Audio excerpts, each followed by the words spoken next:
What's up, guys? Welcome back to Newswave. Well, yesterday we did have that Silent Hill live stream, and while there were concerns going into it about pachinko machines and NFTs, it looks like Konami actually showed up with video games. We'll go over that whole live stream though here today. Also, we are going to be talking about that Bayonetta 3 situation as it's kind of coming to a close. I wanted to end on a positive note because I know the fans have certainly been going through it over the last couple of days. And we'll also be talking about Halloween and how a bunch of sales are starting to pop up on these different storefronts. Today though, we'll be starting with PlayStation. Guys, if you enjoy these videos, make sure you hit that like button, helps out a ton. And if you're new here to the Spawnwave channel, make sure you subscribe down below. And we're going to start today with Uncharted Legacy of Thieves Collection. It is now out on PC, but we did have Naughty Dog talk a bit on the PlayStation blog as to how they made this happen, also collaborating with Iron Galaxy. There was one line that caused quite a bit of conversation though on the internet, which we can see this over on PlayStation's website.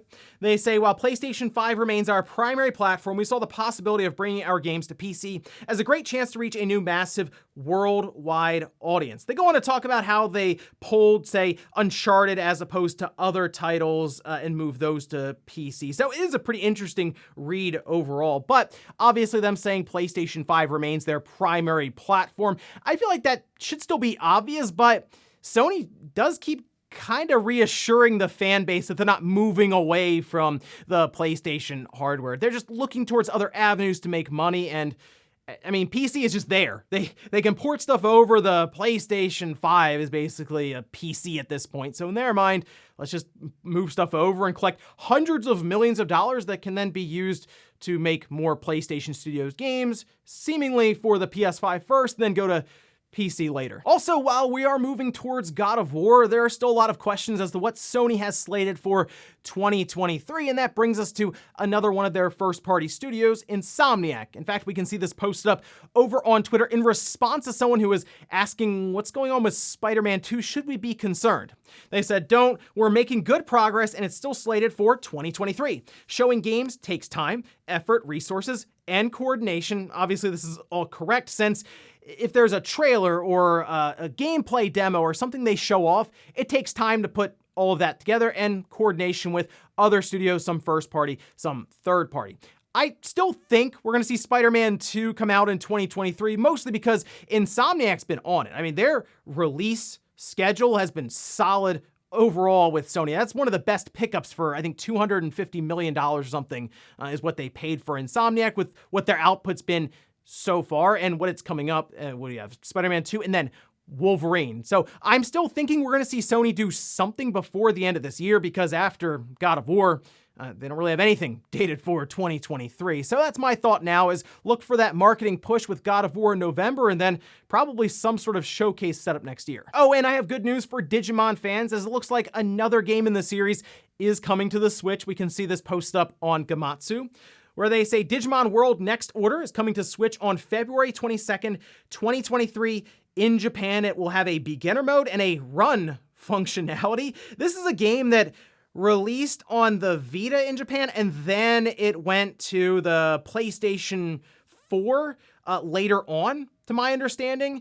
And this is something we're probably going to see here as well, where it's going to release on the Switch in Japan and then find its way to Western audiences later on. And we had Digimon Survive that came out on the Switch. It seemed like it was charting higher on the Switch overall, and we've seen a lot of Digimon games get moved over with things like Cyber Sleuth, so it makes sense that Bandai would look around and say, well, let's grab another one of these Digimon games. Even though it's a late port, late ports tend to do well on the Switch just because of that hybrid concept. This, of course, already being on a handheld with the Vita, but then also on the PS4, and now to kind of bring both worlds together next year with Digimon on the Switch. And guys, with some of the quick news out of the way, let's get into the bigger stuff. Let's start right away with Silent Hill. Konami had their transmission yesterday, and it was certainly a Konami production. What I mean by that is they meant for there to be a live stream premiere, and instead, when they got close to the top of the hour, the entire video on demand just dropped. Like it was just, you could just go right through it, pick out the announcements and post them up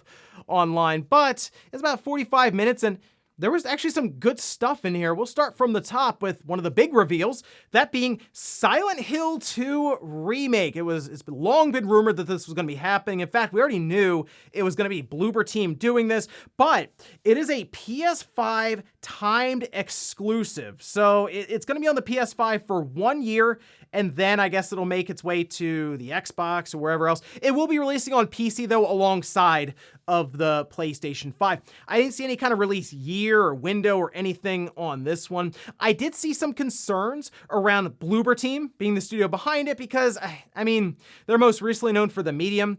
The Medium did not click for me at all, so I understand the issues people have here, but the way I'm looking at this is Bloober Team's being brought in more as the development muscle behind this and less as the creative muscle, in the sense that they have to make a new game from the ground up. Silent Hill 2 is a known game, is a known quantity. They just have to go through, remake it, and modernize some of the aspects, which includes, for example, an over-the-shoulder camera. The fact that they also have some of the original creators of the game kind of on board to help out is, I think, a good thing. So I'm cautiously optimistic for Silent Hill 2 Remake with Bloober Team behind it. They followed that up with Silent Hill Townfall. This is made by No Code in collaboration with Annapurna. No additional details for this one, unfortunately. I'm curious what it turns out to be, though. And then we had the Silent Hill movie. It's called Return to Silent Hill, and it's based on Silent Hill 2. So there's a lot of Silent Hill 2 love in this presentation here. Then they went over a ton of merchandise, a lot of statues and stuff you can collect. And I guess we learned that it's Red Pyramid Thing. I always just called it Pyramid Head, but I guess Pyramid Thing is the correct terminology for the character. So there you go. Silent Hill Ascension. It's going live in 2023, and it's been described as a viewing experience for millions of people, and it seems people will be changing the outcome with different decisions as it's playing, and I guess they'll have different episodes and stuff air. They tried to explain it, but I think I need to see exactly how this is going to work out, that coming next year. And then they closed out with Silent Hill F.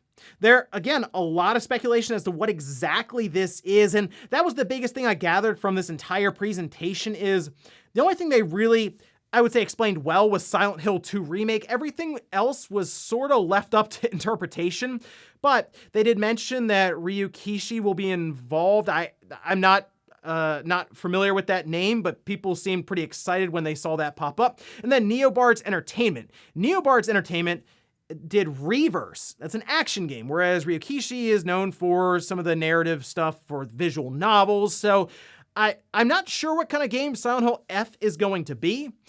We're all kind of assuming it's the next big Silent Hill game because they closed out with it. They kind of held it up as look forward to this one as the big Silent Hill game going forward.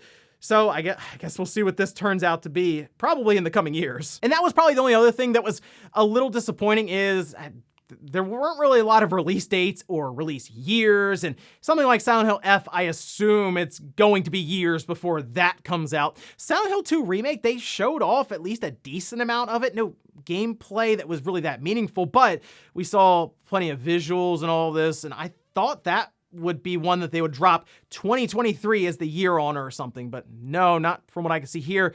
So unfortunately, we're kind of left wondering on many of these announcements, but at least it wasn't NFTs and pachinko machine. The bar is low for Konami right now. So in this case, they blew it out of the water. They really impressed me with this presentation around Silent Hill. It's been about 10 years since the last Silent Hill game came out, so it's exciting stuff here for fans of the series. And all I can wonder now is Konami actually back?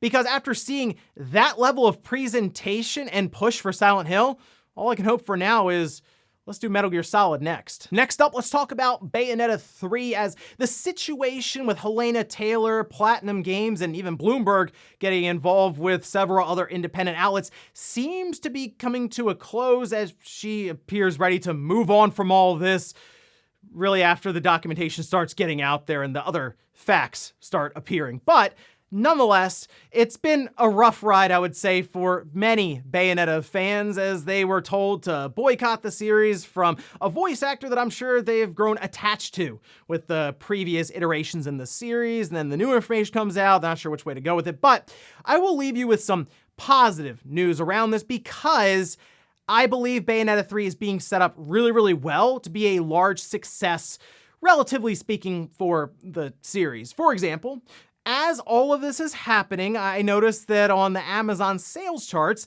the game continued to not only chart, but climb the charts. In fact, at one point, it was like right behind God of War Ragnarok, and consider how close we are to both releases. We can see, for example, now it's been jumping around between number 17 and number 18, which puts it ahead of Mario Kart 8 Deluxe. And I mean, come on, that game is absolutely unstoppable. But nope, there's Bayonetta 3 ahead of it. It's actually ahead of Splatoon 3 and Persona 5 Royal and Pokemon Legends Arceus. And sure, some of these games have been out for a while, but these are more household names of something like a Pokemon or even a Splatoon or Mario Kart at this point. And I believe that this is not only gonna be the best-selling Bayonetta, I think it's gonna blow their expectations out of the water, and especially if you look over on things like Google Trends, I mean, massive spike, and a lot of this, yes, has to do with the situation with the voice actor, with Helena Taylor and Platinum Games, and sort of the money that was getting thrown around. And yes, a lot of this has to do with Helena Taylor and the videos that were getting posted up on Twitter and the conversation there around voice actors and what they're paid. But nonetheless, there's a lot of publicity here for a series that isn't exactly well known, I'll say, in the mainstream audience. And I do wonder if this is going to be a massive push for them in terms of sales.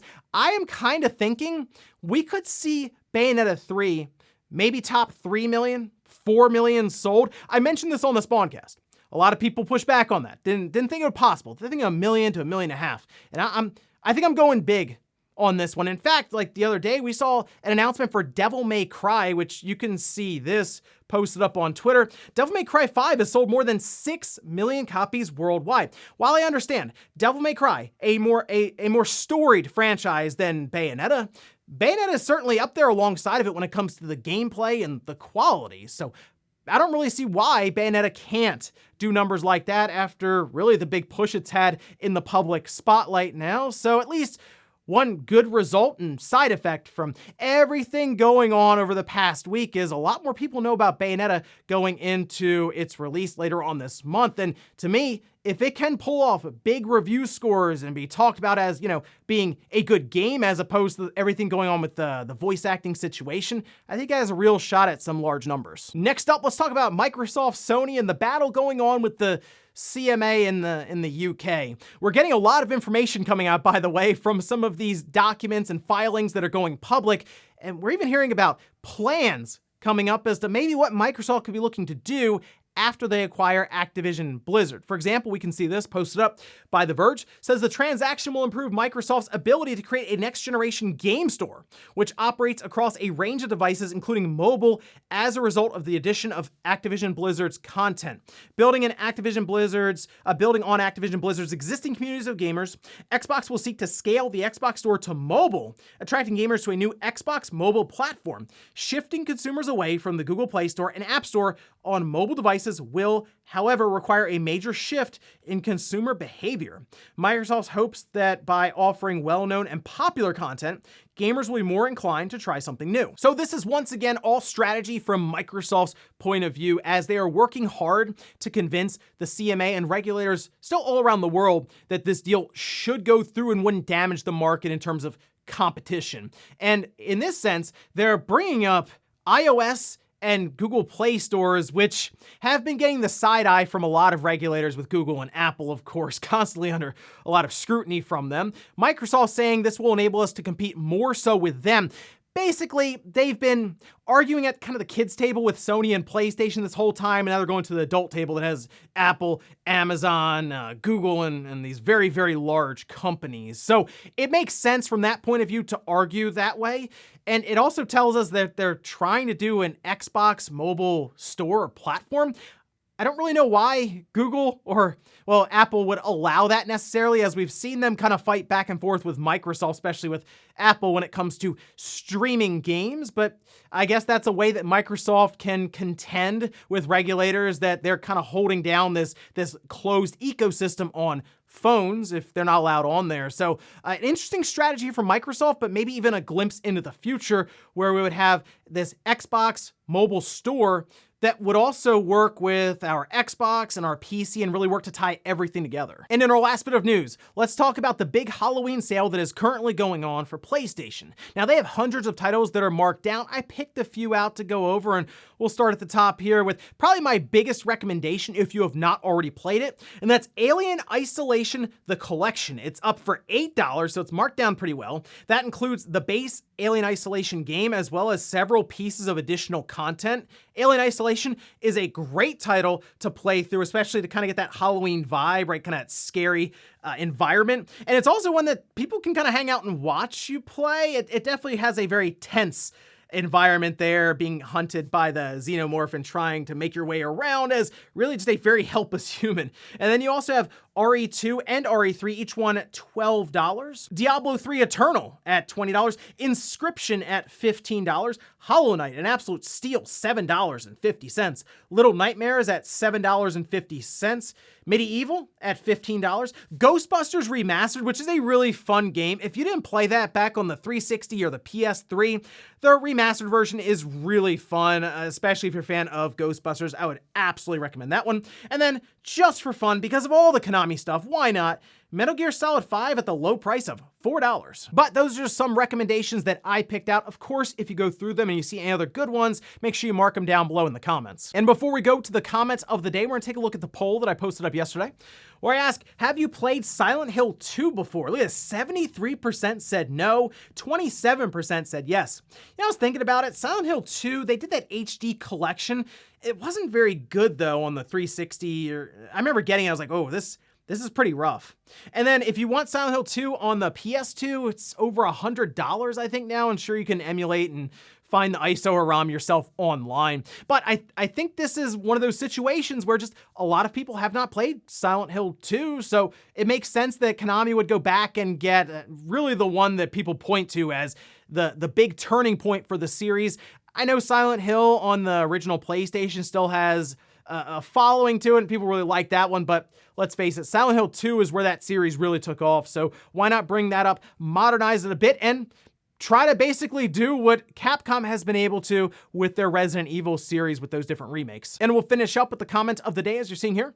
This is from Vice saying, I will never understand why so many people took one side of the Bayonetta 3 story and instantly thought it was true. In the past 5 years, we have had this a lot and people still haven't learned you need to hear both sides before deciding what is true and what isn't. It's just really social media in general, where messages can accelerate their way around, and it's very, very quick. You saw how that video from Helena Taylor exploded online. We're talking millions of views in like an hour. It was very, very quick.